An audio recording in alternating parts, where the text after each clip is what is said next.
Water sign, Cancer, Pisces, and Scorpio. Tingnan po natin gabay kapalaran mo ngayon. Water sign. Gabay kapalaran po ni water sign. Okay. Gabay kapalaran ni water sign. Water sign.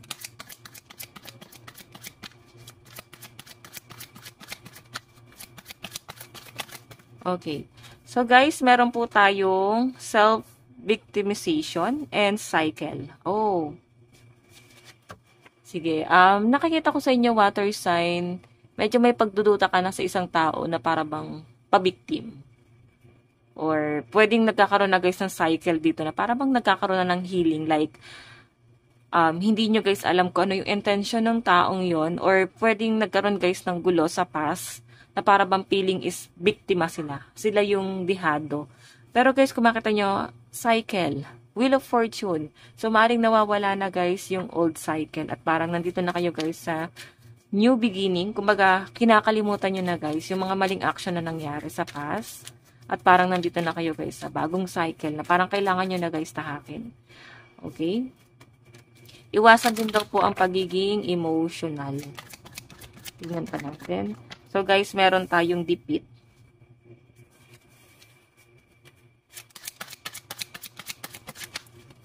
Okay, so meron tayong clarity and ascension. Okay, bottom of the deck mo, memories. Okay. Actually guys, ito ay nangyari na nga sa past, no? Nagkakaroon ng memories. Like, para ka guys nagmumuni-muni or nagre-reminisce sa isang bagay na natapos na. So, siguro meron kang iniisip dito na gulo, parang tinatansya nyo, binabalance nyo, or parang pagpapatawad ito guys, parang may tinatanggap na. Okay? Parang feeling nyo kasi guys sa huli parang ikaw yung natalo. Okay? Na parang ikaw yung malulugi kung hindi nyo gagawin itong bagay na to, na parang pagpapatawad or hindi nyo guys kakausapin itong bagay, itong taong to, no? Kung walang pagkakaayos, parang feeling nyo guys, ikaw yung matatalo sa huli. So, eto na nga guys, meron ako nakita rito guys na cycle tapos dinikit pa guys sa defeat. So, parang may pagsuko. So, I think guys, ano ba to? Yung mga trauma mo is nadadala mo sa kasalukuyan na parang kailangan nyo na guys, wag balikan. Okay, kailangan nyo na dito guys is putulin nyo na sa sistema nyo.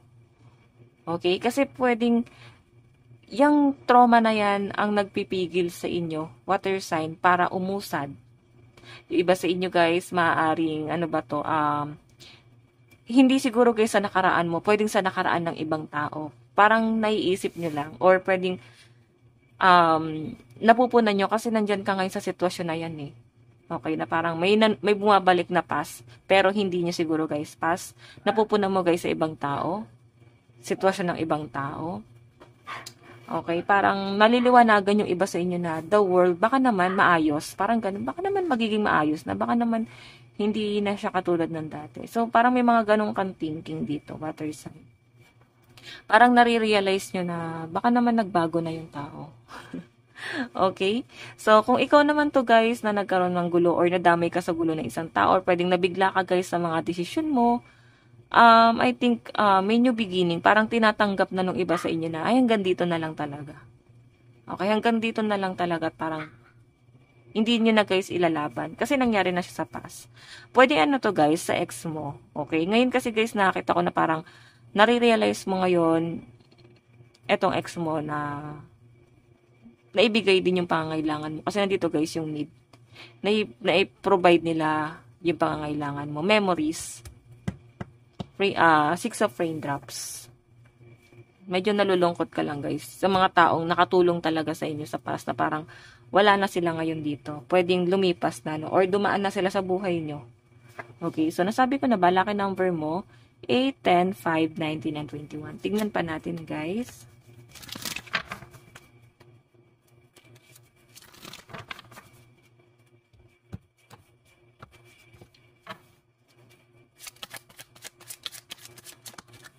Okay, so meron tayo guys, the moon.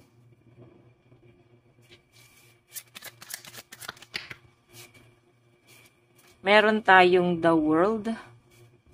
Okay.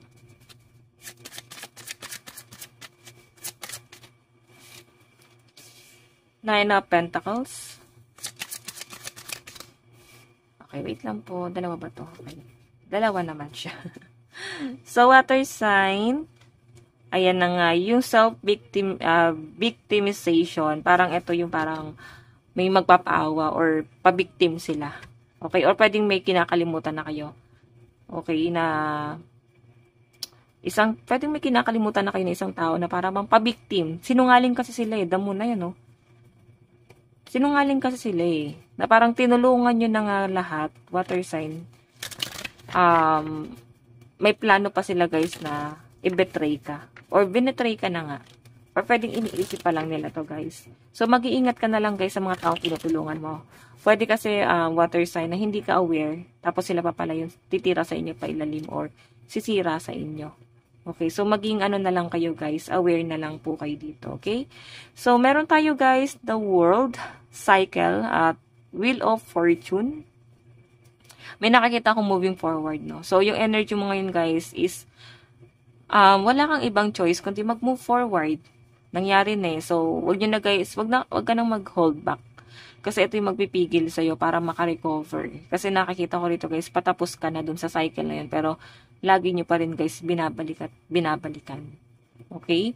So, meron din tayo, guys, defeat. Ayan. So, minsan kasi, guys, lalo na sa isang diskusyonan or pwedeng sa isang sitwasyon na napaka-negative. So, parang win or lose, parang ganon. Wag na kayo guys, wag nyo na guys ipilit na manalo. Kung alam nyo naman sa sarili nyo guys na hindi naman kayo mananalo doon, isuko nyo na. Mag-focus ka na lang sa sarili mo. Kasi once na sinukuhan mo tong bagay na to at hindi mo na guys pinilit pang manalo, lalo na or makipag-argue sa isang tao na para bang nonsense. Huwag nyo na guys patulan. Kasi Nine of Pentacles, mag-focus ka sa sarili mong pag-grow. Napakaganda nito guys, Nine of Pentacles eh. Mag-focus ka sa sarili mo at huwag nyo na guys intindihin pa ang problema ng ibang tao. Okay, meron tayo guys clarity and Two of Cups. So, I think yung iba sa inyo nagkakaroon ka ng realization ngayon.